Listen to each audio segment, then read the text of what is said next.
Ako si Tigril, ang pinaka-poging tank sa Mobile Legends Bang Bang. Shout out sa mga marksman na feeling malakas. Pumapalag sa lima, wala naman damage. Tapos walang alam kundi sisihin ng mga tank. Feeder na nga nangaagaw pa ng buff. Sa peaking pa lang alam mo na agad na cancer. May gold lane na mag-marksman pa rin gagawin lang roamer. Tapos hindi naman marunong sa posisyon. Alam na malambot lang siya. Palagi pang nasa unahan. Strong yarn? Susugod pa sa lima ng walang kasama. Tapos sisigaw request backup. Kupal yarn? Ang gusto pa nila samahan mo sila mula umpisa hanggang matapos ang game. Disney princess ka po ba? Tapos bawal ka magkamali. Kapag hindi ako makahook, sasabihin agad bobo. Ang saklap ng role namin.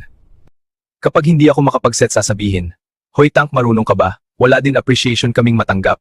Report tank, ganyan palagi mong maririnig sa kanila. Chocolate naman after ng game.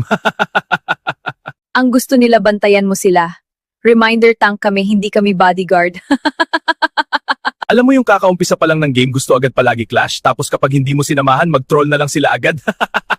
Tama ka dyan, Hilda. Dapat sa base na lang sila para hindi sila nagagalaw ng kalaban. Pero meron din naman mga marksman na magaling. Hindi mo na kailangan sabihan kung anong gagawin. Ay shoutout pala sa mga marksman na hindi nangunguha ng buff sa loot. Yung magseset ka pa lang, pero andun na siya nakikipag-clash na agad report tank na naman.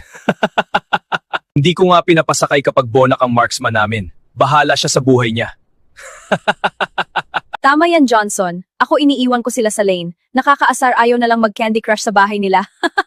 Nice one, Hilda. Ayos ang suggestion mo, ah. Sweet, tasty, sugar crush.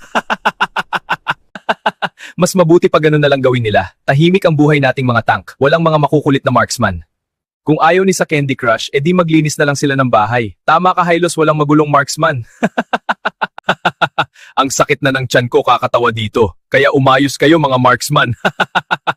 Matuto kayong dumiskarte mga marksman. Huwag palaging umasa sa mga tank na tulad namin. Gigil nyo ako eh. Diyan na nga kayo. May biyahe pa ako pabaklaran. Traffic pa naman ngayon. Bye! Hoy Johnson, wait lang. Isakay mo na ako. Magparibon muna ako. Na-stress ako eh. Ako din uuwi na ako. Matutunaw na yung mga ice cream sa katawan ko. Ang init pa naman ngayon. Aalis na din ako. Kailangan ko na bumalik sa gubat. Maghahanap pa ako ng mga tiyanak na ligaw. Hoy Johnson, luma na ang mga gulong mo. May gulong ako dito, dalawa, yun na lang. Ang bigat kasi. Nakakaasar talaga mga marksman na yan. Hindi ko matapos-tapos ang tinatadtad kong karne. Bahala na kayo dyan mga tropa. Bibili muna ako ng gel.